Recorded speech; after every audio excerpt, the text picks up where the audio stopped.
Hello everyone and welcome to another video. My name is Angelo and today I want to have like a smaller conversation, okay, about some technology that is quite close to my heart. And the reason for that is because I am almost 43 years old. I started in like 1986 with an IBM PC Junior. So I have seen the evolution of computer graphics almost, I won't say from the beginning, but I started with a 4-color monitor, a CGA monitor. And at the time, it was amazing to see that. And we have evolved. We have gotten then to 3 millions of colors, 640 by 480. Then we went more resolution, better graphics. Then we go to 3D accelerators. I started with like a S3 Verge. Then I had like a Voodoo 2. Then I jumped to Voodoo 1, Voodoo 2. I had a TNT. So I've been seeing the evolution of graphics on PC on every single step of the way. We've seen pixel shader Model 3, we've seen transform and lightning. I seen it all, and every time something new comes, I am excited. I really want to see what's the next step, and I want to exploit what the new technologies give us. So what I want to talk to you about, and you've seen probably in the title of the video, is about ray tracing. Because every time I bring ray tracing to the table and I see many channels talking about, there is always this like, it doesn't matter, it doesn't give you anything, it's not worth it, etc, etc, etc. And I am so sad when I see that, because if they were around during the GeForce 3 era, then they would say pixel shader Model 3 was not important, was not necessary, and that's today is one of the base of the computer graphics. And so ray tracing is the next big step for me. And I say this because let's think for a moment, okay, that we have no computational limit, okay? We have no computational limit. You can create anything your mind thinks of, with the only limitation being that graphically we have not evolved beyond PlayStation 1 graphics. Any single game that have been created so far can be created with PlayStation 1 graphics. And what I mean by graphics is not that the limitations in memory. You can make the world as big as you want, you can put as many characters as you need to, but the graphics and textures and illumination and everything is going to be PlayStation kind of level, okay? So you can make God of War, you can make Halo Infinite, you can make Cyberpunk with those graphics. It's provable. Many people have done like remakes of this game just to show how they will look. So you can make the gameplay, because there is a very big difference between 2D games and 3D games, okay? But after you move from one side to the other, for example, you can make, when you make a 2D game and you make a pixel art, there is not going to be a much difference other than the art that you're looking from a 2D pixel art game from a high definition game. For example, Monkey Island 3 high definition is better, it's more beautiful to look at, but the graphics don't give actually any difference in gameplay than Monkey Island 2, just to give you an example. The same happens with 3D. So between 2D and 3D, there is a fundamental difference in how you approach the game. For example, it's obvious that you can never replicate Super Mario 64 on a 2D gameplay. It's never going to be the same as you cannot replicate Super Mario World on a 3D environment, unless you're just mimicking 2.5 or something like that. But you know what I'm trying to say. So those are two big difference paradigm, right? It's like VR is another one, but at the moment let's concentrate on 2D and 3D. So the reason I'm saying all of this is because technically we don't need 60 FPS, we don't need 1080p, we don't need 4K.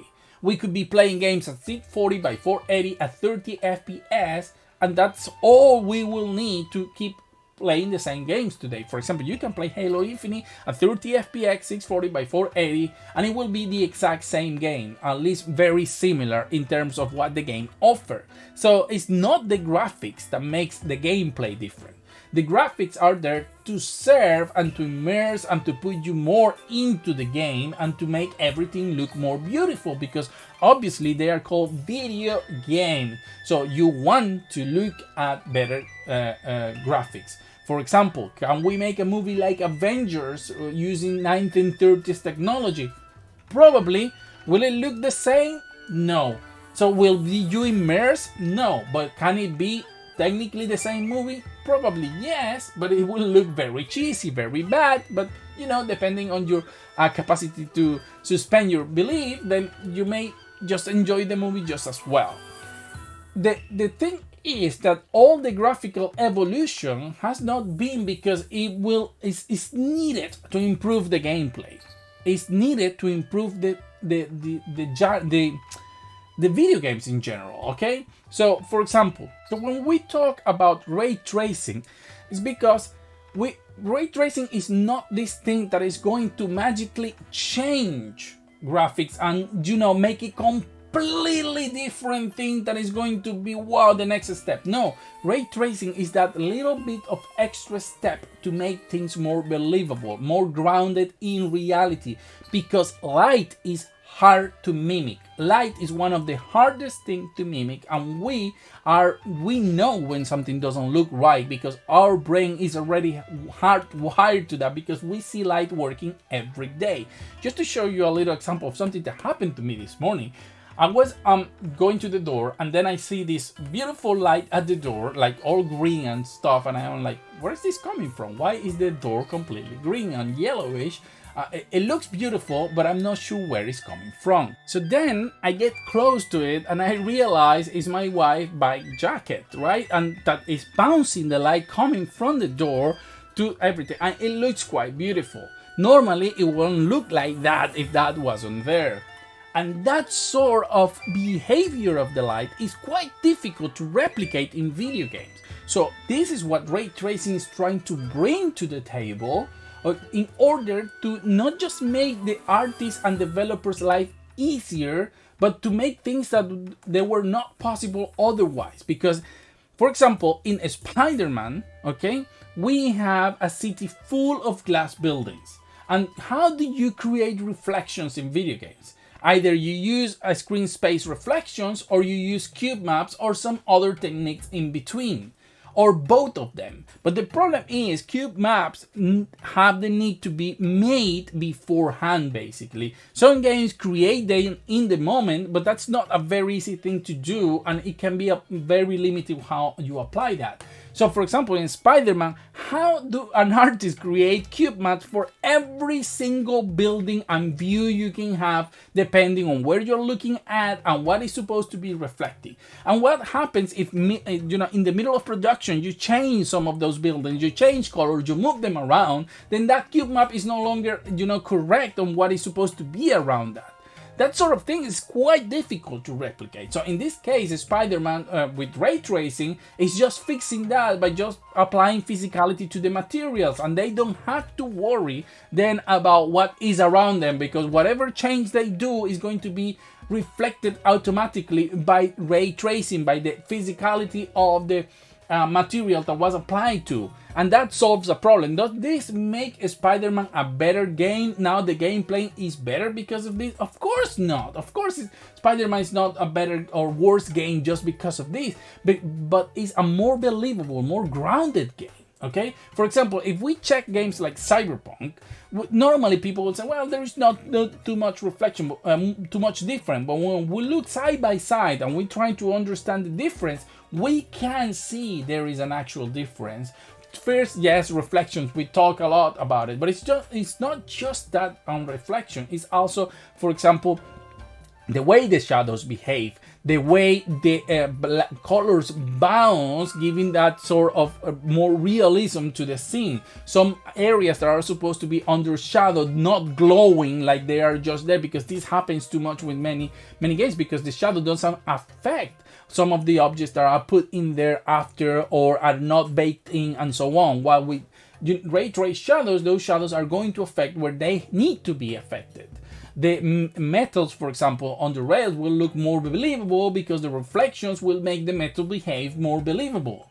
So all of these little details are not going to make the game better. They are not going to fix a game, but they are going to make the game more grounded, more real, and we are, moving us forward on having better graphics where artists can worry about other areas instead of having to check every single detail in the game to see if the light is affecting things in the correct way or not, if a reflection is put in place or not.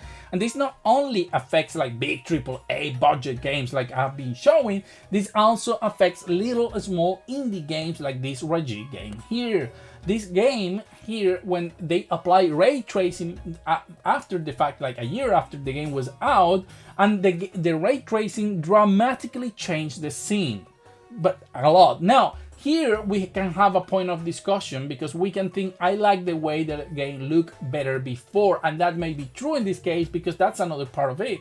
When you are, making the game, you need to think about what is ray tracing going to do to your scene, because ray tracing is going to behave real, and maybe you as an artist want to put a blue light, but this light instead of is blue, but it's illuminating red for whatever reason. So that's not real. But if it was ray tracing, it's going to illuminate blue and it's going to affect everything in blue. So in this case, maybe they wanted for a specific look that obviously ray tracing is not giving them.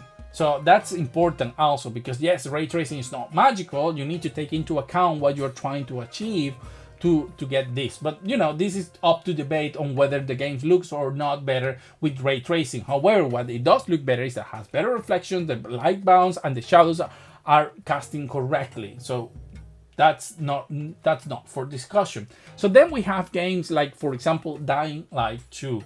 And oh my god, how transformative is this Dying Light 2, the ray tracing in Dying Light 2.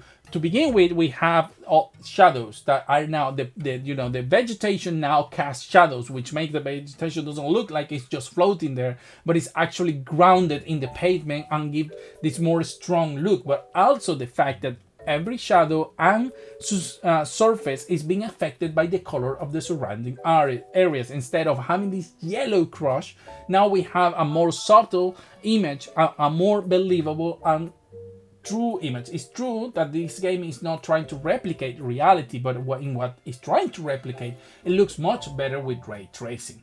Now, I'm not saying, okay, that everybody has to play with ray tracing, because many people will say, I don't have the means, or the cost performance is too much. And I can understand that. Maybe you want to play at 120 FPS at 1440p instead of playing at 1080p 60 FPS, which I understand. I prefer graphical fidelity, other people prefer performance.